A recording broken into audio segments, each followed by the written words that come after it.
తూర్పుగోదావరి జిల్లా అనపర్తి నియోజకవర్గ సమావేశంలో ఎమ్మెల్యే నల్లమిల్లి రామకృష్ణారెడ్డి మాట్లాడుతూ గడిచిన వైసీపీ పాలనలో అనపర్తి కమ్యూనిటీ హెల్త్ సెంటర్ను 100 పడకల ఆసుపత్రిగా అప్గ్రేడ్ చేస్తూ అప్పటి ఎమ్మెల్యే సత్య సూర్యనారాయణ రెడ్డి తీసుకొచ్చిన మంజూరులో ఇబ్బందులు ఉన్నాయని అనపర్తి ఎమ్మెల్యే నల్లమిల్లి రామకృష్ణారెడ్డి పేర్కొన్నారు.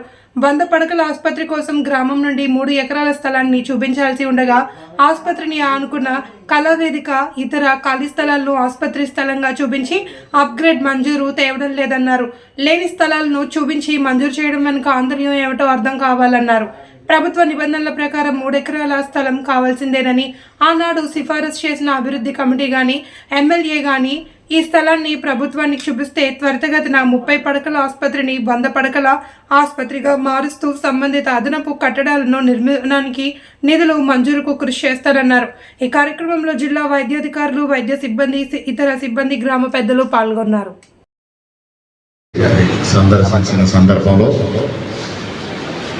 ఇక్కడ ఏర్పాటు చేసిన సమావేశానికి అధ్యక్షత వహించిన ఆసుపత్రి సూపరింటెండెంట్ శ్రీ రామగోరెడ్డి గారికి, కార్యక్రమంలో ముఖ్య అతిథులుగా పాల్గొన్న DCHS డాక్టర్ పద్మశ్రీ గారికి, అదేవిధంగా ఆర్ఎంఓ డాక్టర్ పద్మశ్రీ గారికి, ఈ కార్యక్రమానికి విచ్చేసిన ఆసుపత్రి వైద్యులకు,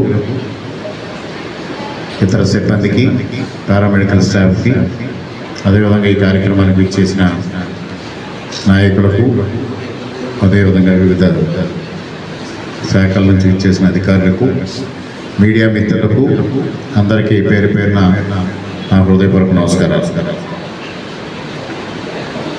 ముఖ్యంగా ఏ ప్రభుత్వం అయినా విద్య, వైద్యం, వ్యవసాయం, ఉపాధి కల్పన ఈ 4 పైన దృష్టి సారించాల్సిన అవసరం ఉంది. ముఖ్యంగా సామాన్యులకి వైద్య సేవలు అందించాలి, ఆర్థికంగా బలహీనంగా ఉన్న వాళ్ళకి వైద్యం అందించాలి అనేది ప్రభుత్వ ప్రధాన బాధ్యతల్లో ఒకటి. కానీ ఈ రోజుల్లో అటు విద్యారంగంలో కానీ ఇటు వైద్య రంగంలో కానీ కార్పొరేట్ కల్చర్ పెరిగిపోయిన పరిస్థితుల్లో సామాన్యులకు కూడా ప్రభుత్వ ఆసుపత్రికి వెళ్ళడం కానీ, ప్రభుత్వ స్కూల్లో వెళ్ళడం కానీ ఒక నామోషిగా ఫీల్ అవుతున్న పరిస్థితి సామాన్యుల్లో కూడా ఏర్పడింది. దానివల్ల విద్య వల్ల కానీ, వైద్యం వల్ల కానీ కొన్ని కుటుంబాలు ఆర్థికంగా తీవ్రంగా నష్టపోయే పరిస్థితి ఏర్పడతా ఉంది. అటువంటి పరిస్థితి నుంచి సామాన్యుల్ని ఏ ప్రభుత్వమైనా ఆలోచన చేయాల్సిన అవసరం ఉంది. మరి గతంలో ఇక్కడ ప్రాథమిక ఆరోగ్య కేంద్రంగా ఉండేది. మరి మా తండ్రి గారు మూలారెడ్డి గారు శాసనసభ్యులుగా ఉండగా ఆయనకి వైద్యం పట్ల కానీ, విద్య పట్ల కానీ చాలా మక్కువ. సాధారణంగా ఒక 30 సంవత్సరాల క్రితం మండలానికి ఒక ప్రాథమిక ఆరోగ్య కేంద్రం మాత్రమే మంజూరు చేసేవారు. అటువంటిది అనపర్తి మండలంలో అప్పటికే అనపర్తిలో ప్రాథమిక ఆరోగ్య కేంద్రం ఉండడం, అదేవిధంగా కుతుకులూరులో ఒక ప్రాథమిక ఆరోగ్య కేంద్రం ఉండడం జరిగేది. తర్వాత దీన్ని 30 బెడ్ హాస్పిటల్గా అప్గ్రేడ్ చేయడం అయినప్పటికీ కూడా రామవరంలో ఒక ప్రాథమిక ఆరోగ్య కేంద్రాన్ని ఆ రోజు మూలారెడ్డి గారు మంజూరు చేయించడం కూడా జరిగింది. అదేవిధంగా అన్నిటికీ బిల్డింగ్స్ ఉండాలనే ఉద్దేశంతో ఆ రోజు కుతుకులూరు PHCకి బిల్డింగ్ ఏర్పాటు చేయడం, రామవరం బిల్డింగ్ PHCకి బిల్డింగ్ ఏర్పాటు చేయడం కూడా జరిగింది. ఈ విధంగా వారు ఆసుపత్రుల పట్ల చాలా శ్రద్ధ చూపించి అభివృద్ధి చేయడం జరిగింది. 2014లో నేను శాసనసభ్యులుగా వచ్చేపాటికి ఇక్కడ మీ వైద్యులందరికీ కూడా అనేక సమావేశాల్లో ఇక్కడ కొన్ని తప్పుడు ప్రచారాలు నిర్వహించుకోవడం జరిగింది.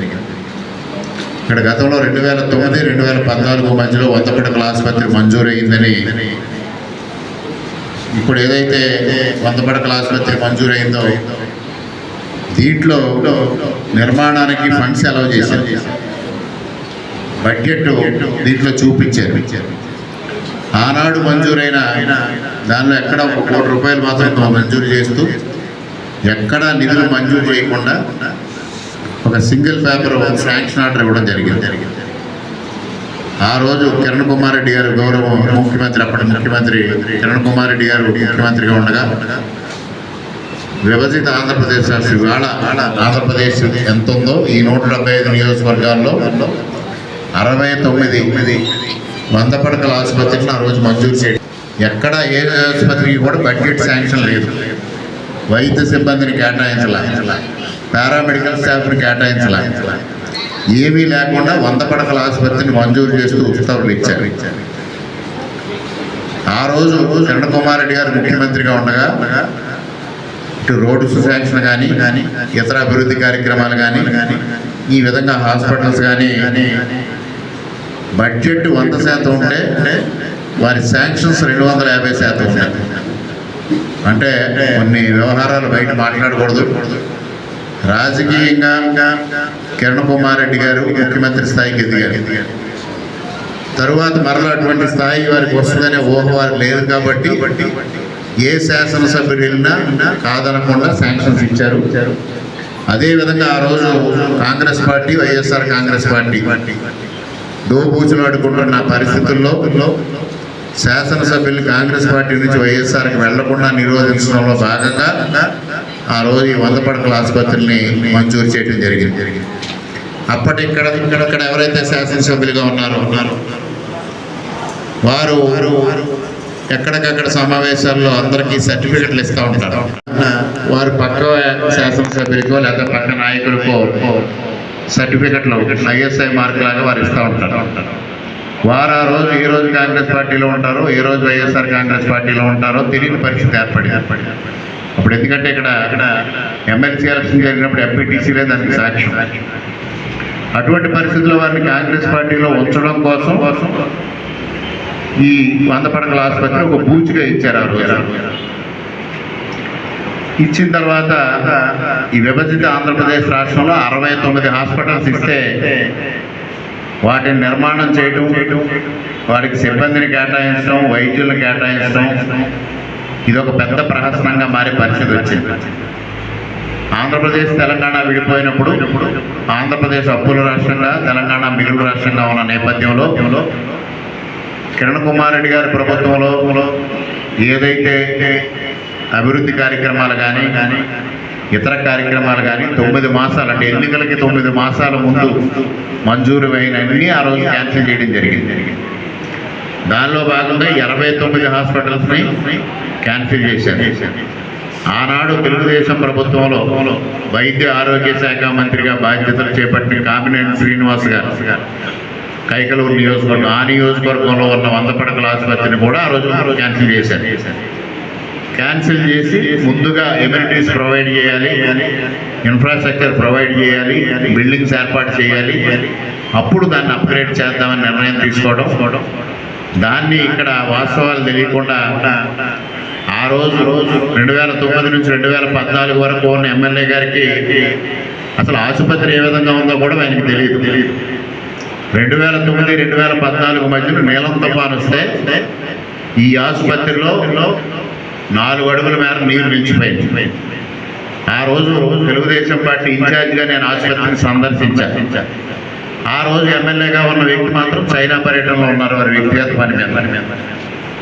ఆ రోజు ప్రెస్ వాళ్ళు కూడా ఫోన్ చేస్తే రావాల్సిన అవసరం లేదన్నట్టుగా చాలా తేలిగ్గా మాట్లాడడం, వారికి కనీసం ఇక్కడ ఆసుపత్రిలో ఏ విధమైన ఇబ్బందులు ఉన్నాయి ఏమీ తెలియదు. ఈ ఇబ్బందిని, నీలం తుఫాను ఇబ్బందిని గమనించిన తర్వాత నేను 2014లో నేను శాసనసభ్యుడై మొట్టమొదటిసారిగా నాగేశ్వరరావు గారు చెప్పినట్టుగా రూరల్ హెల్త్ సెంటర్ గొల్లలమావిడాడు, అది రంగరాయ మెడికల్ కాలేజ్కి అనుబంధంగా ఉన్న రూరల్ హెల్త్ సెంటర్, అది బిల్డింగ్స్ డైలాబిటెడ్ కండిషన్కి వచ్చి రంగరాయ మెడికల్ కాలేజీ 7 PG సీట్లు క్యాన్సిల్ చేసింది మెడికల్ కౌన్సిల్ ఆఫ్ ఇండియా. ఒక విధంగా ఇక్కడ గ్రామీణ ప్రాంతంలో వైద్య సేవలు అందరి పరిస్థితి అయితే, మరొక పక్క రంగరాయ మెడికల్ కాలేజ్ PG సీట్లు పోయిన పరిస్థితి. ఆ 2 విషయాల్ని నేను ముఖ్యమంత్రి గారు చంద్రబాబు నాయుడు గారి దృష్టికి తీసుకెళ్ళినప్పుడు 5 కోట్ల నిధులు అవసరం అవుతున్నాయి అంటే, నేడున్న ఆర్థిక పరిస్థితుల్లో ఒక్కసారిగా దాన్ని చేయలేకపోవచ్చు, 3 దఫాలుగా చేద్దామని వారు అన్నాం.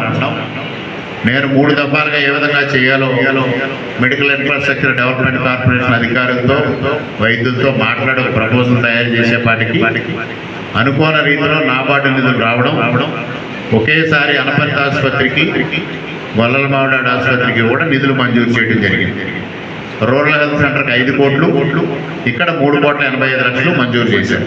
నాబార్డు గైడ్ లైన్స్ ప్రకారంగా సిహెచ్సికి 3.85 crores మంజూరు చేశారు. కానీ ఇక్కడ